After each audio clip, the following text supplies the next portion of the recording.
Made out of light blue and dark blue wool, bleached linen, natural. Here's a life-size loom, real loom. David, look here. David, come here. Can you put them on your shoulders? I'm going to have shoulders? Look, you use this to roll it. This thing, unhook the stick and roll it. Jill, can you put them on your shoulders? Trying to get it. Here's the warp and the woof. Here. And then you got the shuttle. He's wet because And then, he spilled water on me. and then you got a kid on my shoulder. Hello. Hi, how Hello. you doing? You used to do this? Well, I haven't made any coverlets, but I used to weave some stuff, yeah. Wow. Who made this? Hey, Devar, listen to the lady. I'll tell you who made this. The young lady who put this warp on here was 15 years old at the time. Don't touch him, Mommy said. And you probably think that's pretty old, but not really. That's like Seaman's From where we stand, it's not, from where we stand, it's not old. But anyway, basically what you're doing is you're actually, you know, when you're sitting in a chair that has a woven seat, it's the same thing, or a basket. You know, you're interleaving the warp threads going this way and the weft threads that go this way, and you're just, you know, making a web out of them, okay? So when you've got your warp on here, I'm not going to go through the whole process because it's a little technical, but if you put on my eyes here, you'll see the warp threads are, each one is going through a little bit of a loop. On this, it's called a heddle. Okay, so you've threaded this up in a way that you know what your pattern's going to be, you know, so that tells you Devar, don't touch what way to. How in the world do you know How what's to going do on this. over here? It looks like a big mess of strings. It is kind of a big mess of strings, but if you know, it's a little bit like your drawdown your drawdown instructions for how you're going to set this up looks a little bit like music. Uh-huh. Okay, so it tells you which. That's how you spin yours. This similar to like doing a piano. A little bit, you know, in the sense that each warp thread is going to go through the eye of one heddle on one shaft Uh-huh. in whatever order that you're supposed to do almost it like in. a graph. Yes. So what yes. are the heddles? These are the heddles. What do they do? What's their purpose? What you're going to do is you have a stick here and a stick here, and all these heddles are here, and when you hit the treadles, you know, as if you're going to depress a treadle, something will go up, depending on how this is tied to the treadles in different combinations. Something will go up, something will go down, and it will create an opening through which you will pass the shuttle. So it automatically goes over some threads and under some, and You under can others. see how it's doing that right here. See, Yes. this is up and this is down. Right. And the So problem this went is, under. if I actually do this, and you're not going to get a good shed because it's not under tension. But if this was actually tight the way it should be, because we leave it off tension when we're not working, you know, you would have, you know, the thread is automatically going to go over and under certain threads. Right.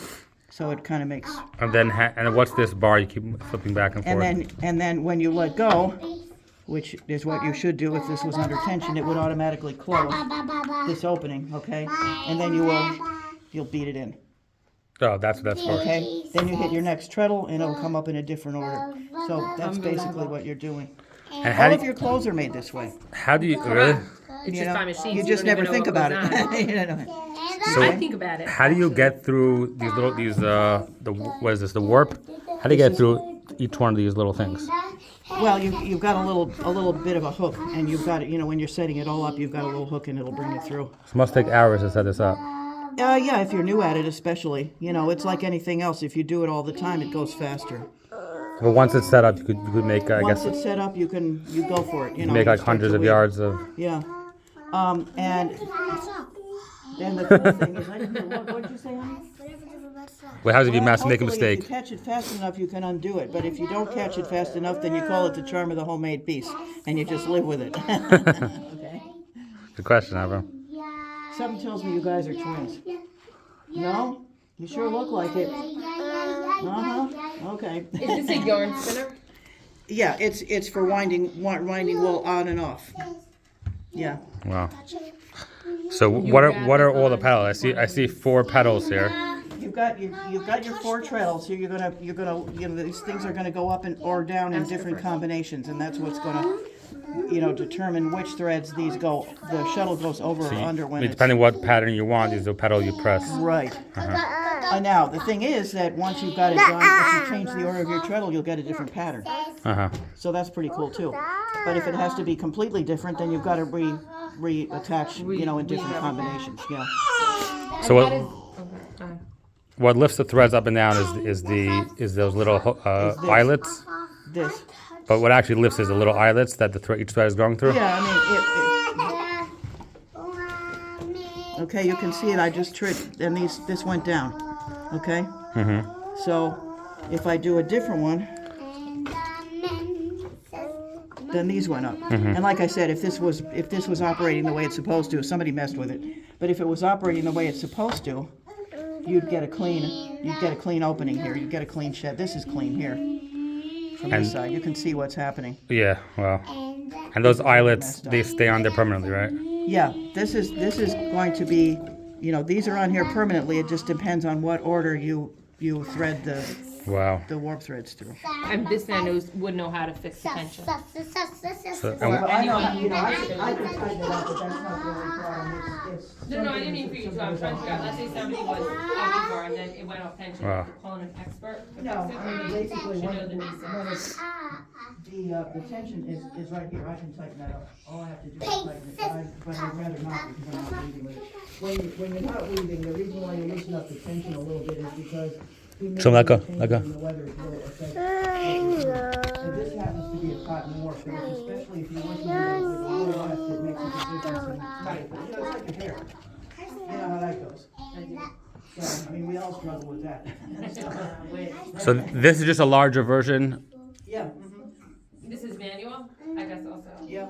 So what's the, I see it has like a peg over there that keeps this roller.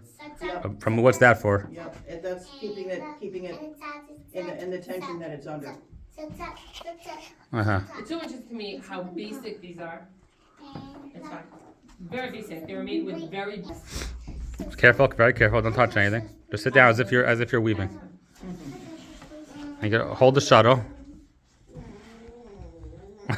Look at me, Dubs. Look at Abba. Show you, Rabbi, you'll be proud. So basically, you press. This only has 2 pedals, David. So you only have 2 pedals to press. Right. You press one or the other. Two shafts, so you're gonna just do plain weaving. And after you've done one shuttle, what do they call it? One full. What's a full weave called? That's plain weave. It's just one over, one under. One over, one under. You just pull this back, Yep. locks it, and then you do the next. The seaweed is just carpet. It just pushes this tight over here. So that it's crunched up, and then it's nice.